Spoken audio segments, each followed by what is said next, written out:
प्रणाम, नमस्कार।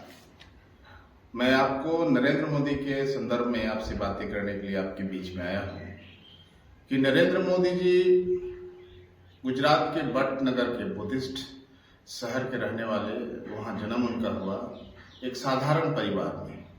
ये किसी टाटा, अडानी, अंबानी के परिवार से नहीं आते हैं, ना ही कोई एलिट फैमिली से आते हैं।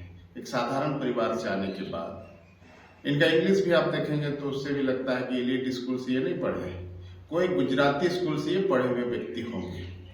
और इनके जीवन में करीब करीब 18, 19 से 30 साल तक इनका कोई विशेषाधिकार नहीं था। अपने जीवन में बहुत संघर्ष किए और उसके बाद ये व्यक्ति अगर हिंदुस्तान का प्राइम मिनिस्टर बनता है तो हिंदुस्तान का संविधान, यहाँ का जो चुनावी प्रणाली है और यहाँ का लोकतंत्र है, इसके कारण ही एक साधारण परिवार का व्यक्ति इस लोकतंत्र में देश का प्रधानमंत्री बनता है।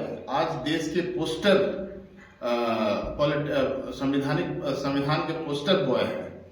और अगर कोई कहता है कि मोदी जी से देश को खतरा है, मोदी जी से संविधान को खतरा है, तो सबसे ज्यादा अगर कोई बेनिफिशियर इस लोकतंत्र, चुनाव प्रणाली और संविधान का किसी को मिला है तो आदरणीय नरेंद्र मोदी जी को मिला है।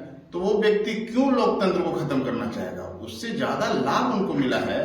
वो एक साधारण परिवार से आकर के हिंदुस्तान के लिए एक सिंगल चेहरा बनना और आज प्रधानमंत्री बनना, इसी लोकतंत्र का, इसी संविधान का और इसी चुनाव प्रणाली का नतीजा है। तो लोकतंत्र का खतरा मोदी जी से नहीं है।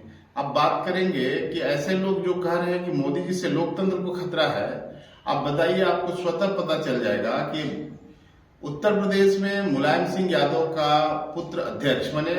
वो पार्टियां जिनके बेटे अध्यक्ष हैं, मुलायम सिंह का बेटा अध्यक्ष, लालू जी का बेटा भी अध्यक्ष बनेगा, सोनिया गांधी का बेटा राहुल गांधी सर्वे सर्वा कांग्रेस का है।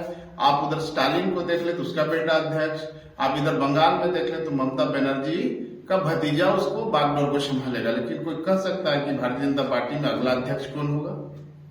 इसकी किसी को जानकारी नहीं है। तो ये लोग जो कह रहे हैं कि मोदी जी से लोकतंत्र को खतरा है, आम आवाम को सोचना चाहिए। और लोग सोच भी रहे हैं कि एक आम व्यक्ति को, एक गरीब परिवार के व्यक्ति को हिंदुस्तान के सर्वोच्च स्थान पर अगर पहुंचाने का काम कोई किया है तो ये लोकतंत्र है। और उस लोकतंत्र का खतरा मोदी जी से नहीं है। मोदी जी के आने के बाद लोकतंत्र सही रूप में परिभाषित हुआ है। और जो लोग अपने परिवार को बचाने के लिए, अपने बच्चों का भविष्य सुनिश्चित करने के लिए, अब आप देखेंगे कि मुलायम जी का बेटा अखिलेश यादव आज अध्यक्ष हैं तो उनके बेटा अध्यक्ष होंगे, लालू जी के पुत्र अध्यक्ष होंगे, आपके स्टालिन का बेटा अध्यक्ष होंगे, कांग्रेस में राहुल गांधी अध्यक्ष होंगे, आपका उधर बंगाल चले जाइए तो आप यहाँ झारखंड प्रदेश में देखिए, शिबू सोरेन जी अध्यक्ष थे तो उनका बेटा कार्यकारी अध्यक्ष हुआ है।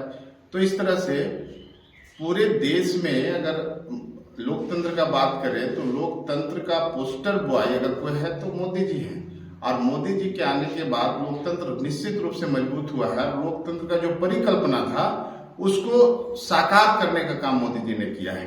तो ये लोकतंत्र के लिए वाहक के रूप में मोदी जी आए हैं और इससे लोकतंत्र को खतरा नहीं है। धन्यवाद।